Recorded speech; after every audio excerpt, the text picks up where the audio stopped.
প্রিয় শিক্ষার্থী, আসসালামু আলাইকুম। আজকের ক্লাসে তোমাদের গণিত বইয়ের 26 পাতায় যে অঙ্কগুলো আছে সেই অঙ্কগুলো সমাধান করব।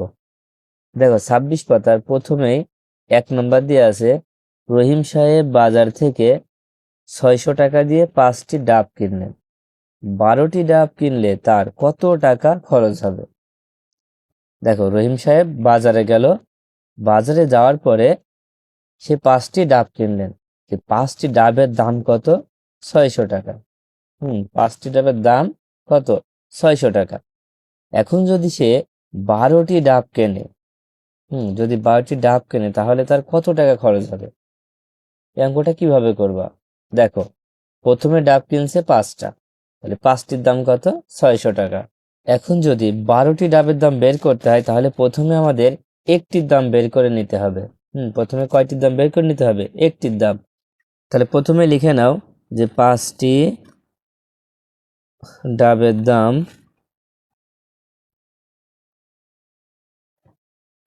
600 টাকা। তো এবার কয়টি ডাবের দাম বের করব? একটি ডাবের দাম। অতএব একটি ডাবের দাম 600-র সাথে এই 5টি করতে হবে, ভাগ করতে হবে। কারণ 5টি ডাবের দাম যদি 600 টাকা হয় তাহলে একটি ডাবের দাম কম হবে না বেশি হবে? তোমাদের কি মনে হয়? দেখো, অবশ্যই কম হবে। কম যখনই হবে তখন কি করতে হবে? ভাগ করতে হবে। আর বেশি যখন মনে হবে তখন গুণ করতে হবে। 5 দিয়ে 600-কে ভাগ করো, কত হতে পারে? তো 5 দিয়ে প্রথমে 6কে ভাগ করো, কত হয়? 5 অক্ষে 5। এবার বিয়োগ করলে 1 হচ্ছে। এবার এই শূন্য নামায় দাও। দেখো, এবার হচ্ছে 5 দুখানি 10। দেখো, এই শূন্য কিন্তু এখনো বাকি আছে, এই শূন্যটা আমরা এখানে নামাই দিলাম। যে শূন্যটা আমরা নামালাম এটাকে আমরা ভাগ করবই। 5 দিয়ে তো শূন্যকে ভাগ করা যায় না, যখন যাবে না তখন শূন্য দিয়ে ভাগ করতে হবে। কত দিয়ে? শূন্য দিয়ে ভাগ করে দাও। দেখো, এখন আমরা কত পেয়েছি? 120 টাকা পেয়েছি। তার মানে 600-কে যদি 5 দিয়ে ভাগ করি তাহলে আমরা পাবো হচ্ছে 120 টাকা। এখন দেখো, একটি ডাবের দাম আমরা কত পেয়েছি? 120 টাকা পেয়েছি। তো কয়টি ডাবের দাম বের করতে বলেছে? দেখো, 12টি ডাবের দাম বের করতে বলেছে। এবার লিখবো, অতএব 12টি ডাবের দাম কি করবা? দেখো, একটির দাম যদি 120 টাকা হয় তাহলে 12টির দাম কত হবে? 120-এর সাথে 12 গুণ করে দাও। 120-এর সাথে 12 গুণ করে দাও। দেখো, পাশে আমরা গুণটা করে দিয়েছি, এই গুণটা তোমরা করে নিও। দেখো, এখানে গুণ করে কত হয়েছে? 1440 টাকা। তার মানে 120-এর সাথে 12 যদি গুণ করা হয় তাহলে হবে 1440 টাকা। দেখো, তাহলে তার মোট খরচ কত হচ্ছে? আমরা লিখবো, অতএব তার মোট খরচ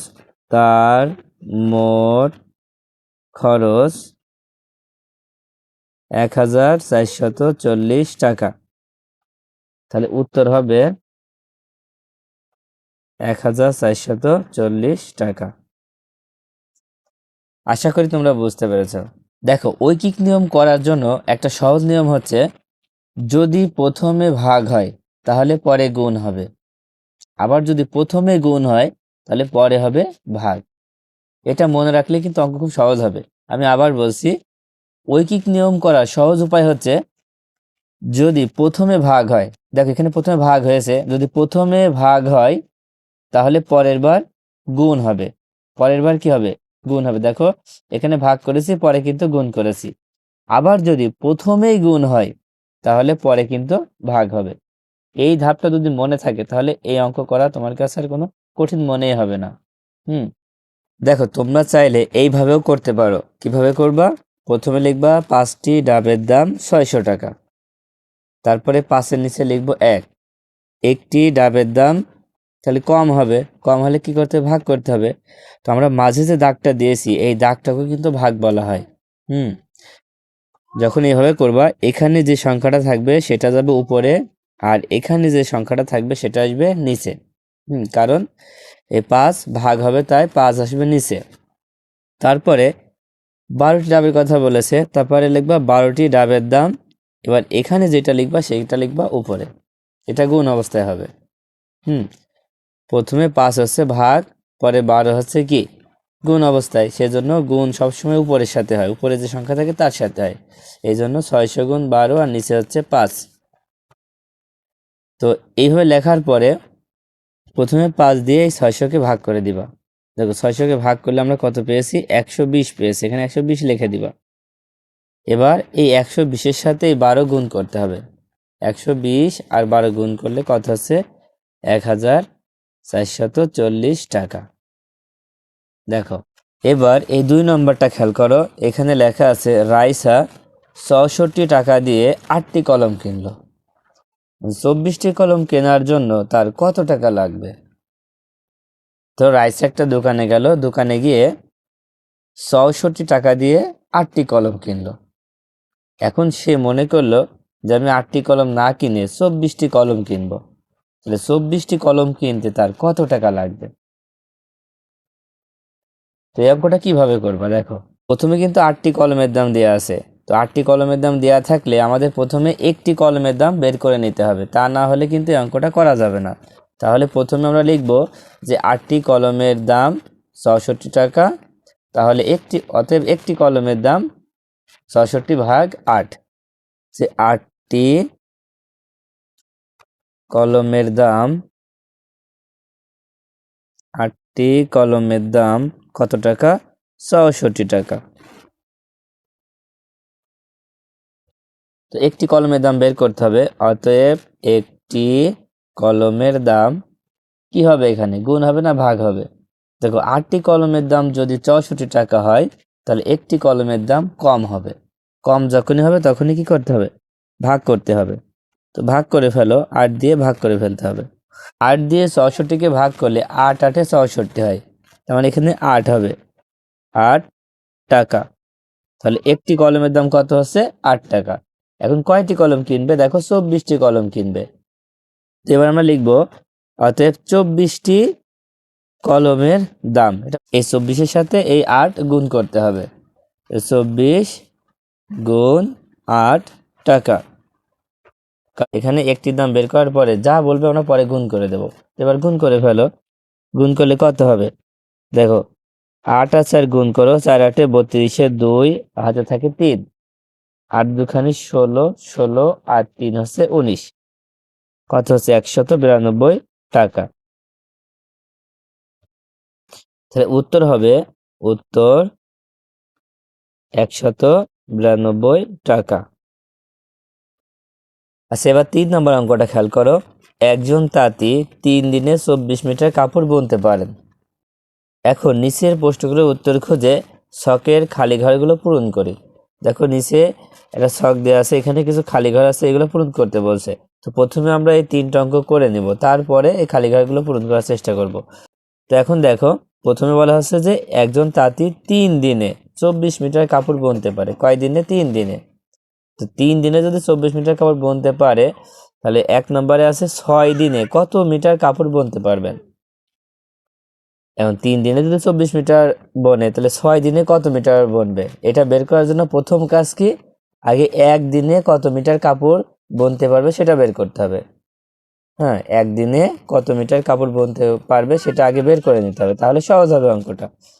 তাহলে শুরু করবা কিভাবে, প্রথমে লিখবো হচ্ছে 3 দিনে কাপড় বুনতে পারেন 24 মিটার।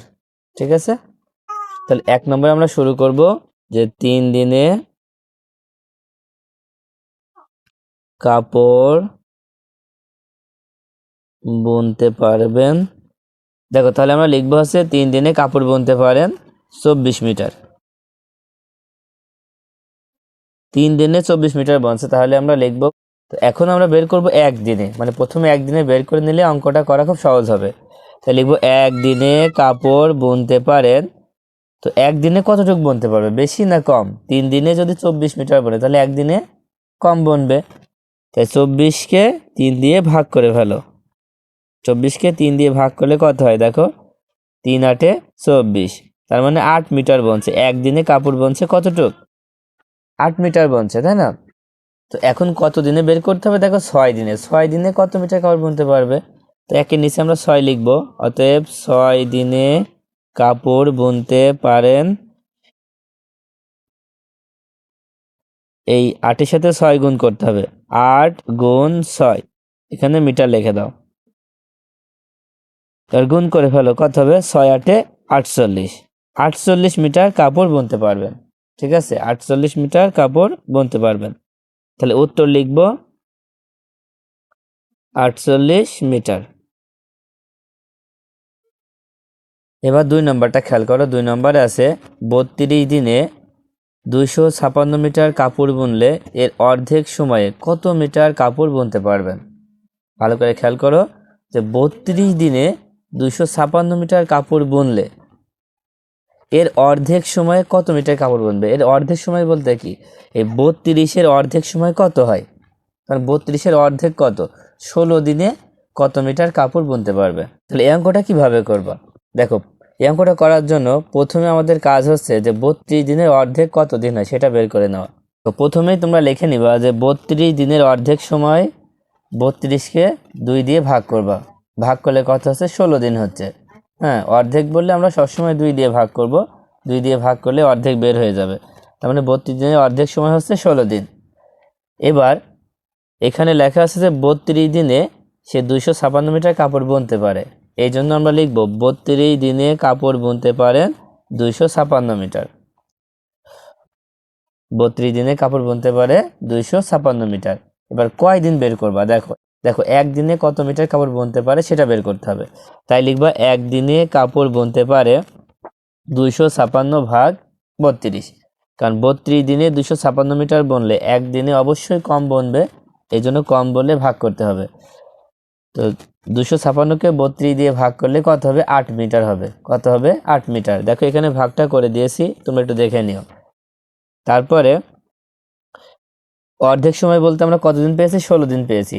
তাই এবার লিখবো 16 দিনে কাপড় বুনতে পারেন। এবার এই 16-র সাথে এই 8 গুণ হবে। কেন কেন গুণ হবে? কারণ একদিনে কাপড় বুনতে পারে 8 মিটার। তাহলে 16 দিনে কাপড় বুনতে পারেন, সেজন্য কি হবে? গুণ হবে। 16-র সাথে 8 গুণ হবে। গুণ করলে কত হবে? 128 মিটার।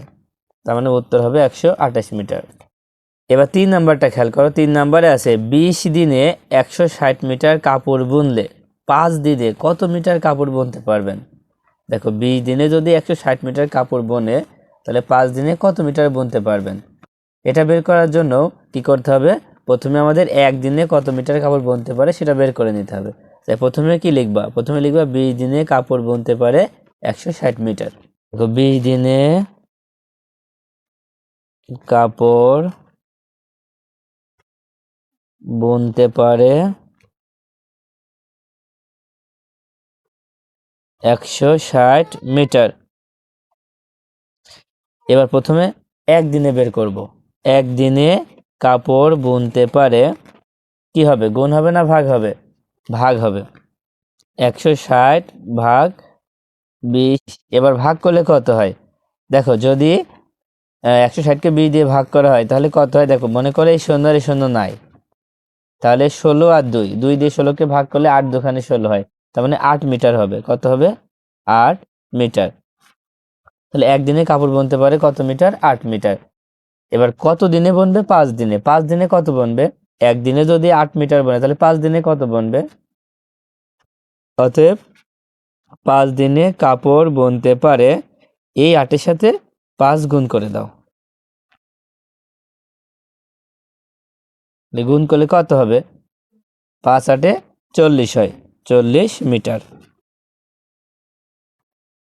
তাহলে 5 দিনে কত মিটার কাপড় বুনতে পারবে? 40 মিটার কাপড় বুনতে পারবে। তাহলে উত্তর লিখব, উত্তর 40 মিটার। তো আশা করি তোমরা খুব সহজেই অঙ্কগুলো বুঝতে পেরেছো। দেখো এখন আমরা এই খালি ঘরগুলো পূরণ করবো। তো খালি ঘরগুলো কিভাবে পূরণ করব? আমাদের প্রথমে মনে আছে যে 3 দিনে সে কাপড় বনে 24 মিটার। তাহলে একদিনে কত মিটার বনে? 8 মিটার। তার মানে প্রথম ঘরে 8 হবে। প্রথম ঘরে যখনই 8 হবে, এবার 8 ঘরের নামটা পড়তে থাকবে। দেখো 8 8 দুখানে 16, 3 8-এ 24, 4 8-এ 32, 5 8-এ 40, 6 8-এ 48, তারপরে 8 8-এ 64, 8 10-এ 80। এবার 8 12 কত হয়? 8 12 96, 8 15 কত হয়? 8 15 120, 8 ষোলো 128, আর 24 আর 8 গুণ করতে হবে। তাহলে 24 আর 8 গুণ করলে হয়ে যাবে। দেখো 4 8 32 2, হাতে থাকে 3, 8 দুখানে 16 আর 3 হচ্ছে 19, কত হচ্ছে 192। দেখো আমরা এই খালি ঘরগুলো কিন্তু পূরণ করে ফেলেছি। তো আজকের মতো ক্লাসটি এই পর্যন্ত। আল্লাহ হাফেজ।